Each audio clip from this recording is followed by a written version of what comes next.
Nabi Muhammad SAW melarang umatnya semata-mata menginginkan kebaikan kepada umatnya agar dapat meraih kemenangan kelak di akhirat. Berikut 5 larangan Nabi Muhammad kepada umatnya. Makan dan minum sambil berdiri. Rasulullah SAW melarang umat Islam untuk makan dan minum dalam posisi berdiri.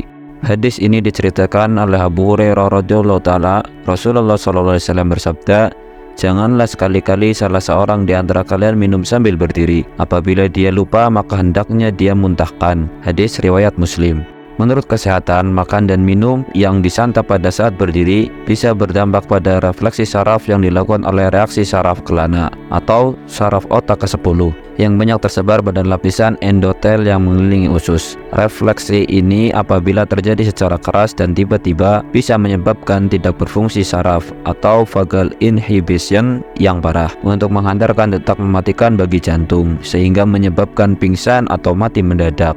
Tertawa terbahak-bahak. Rasulullah SAW pernah memberikan beberapa nasihat kepada Abu Hurairah. Di antara nasihat tersebut adalah perkataan beliau, "Janganlah banyak tertawa, sesungguhnya banyak tertawa akan mematikan hati." Dengan meneladani sifat Nabi, tertawa sebaiknya mengikuti contoh Nabi Muhammad SAW. Beliau senang tersenyum dan tertawa dengan sopan. Ketika beliau bahagia, wajahnya bersinar seperti rembulan. Jangan tertawa untuk mengolok, mencela, dan mengejek orang lain. Allah melarang kita mengolok-olok kaum lain karena mungkin mereka lebih baik daripada kita. Dalam kajian medis, tertawa terbahak-bahak disebut dapat menyebabkan serangan jantung, pengempisan paru-paru, terserang hernia, stroke, dan kejang gelastis. Bercanda dengan bohong. Berdusta saat bercanda tetap haram sebagaimana berdusta dalam keadaan lainnya.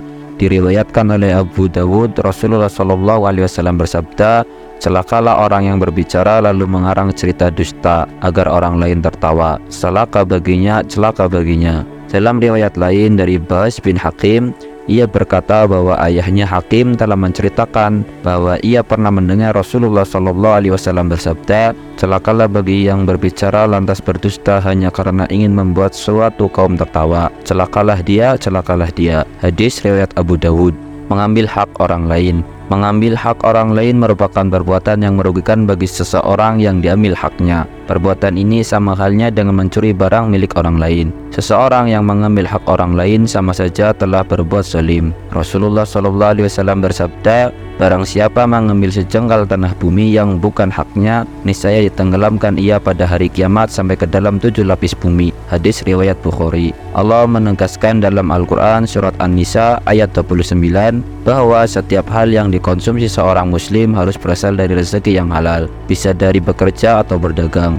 Sementara jika cara mendapatkannya tidak halal atau dengan merampas hak orang lain, maka hal tersebut dilarang keras secara syariat. Memakan harta anak yatim. Orang yang memakan harta anak yatim akan sangat menderita di akhirat. Namun hal itu wajar karena dulu ia membuat anak yatim menderita. Sebagai balasannya ia juga akan menderita di akhirat. Jangankan memakan hartanya, mendekatinya saja dengan niat mengambil haknya, Allah Subhanahu wa Ta'ala melarang. Rasulullah SAW juga menggambarkan keadaan seseorang yang memakan harta anak yatim dalam hadisnya akan dibangkitkan pada hari kiamat suatu kaum dari kuburannya, berkobar-kobar api di mulutnya. Bertanya sahabat, "Siapa mereka ya Rasulullah?" Rasul menjawab, "Tidaklah kamu mengerti bahwa Allah telah berfirman, sesungguhnya orang-orang yang memakan harta anak yatim secara zalim, sebenarnya mereka itu menelan api sepenuh perutnya." Hadis riwayat Abu Ya'la.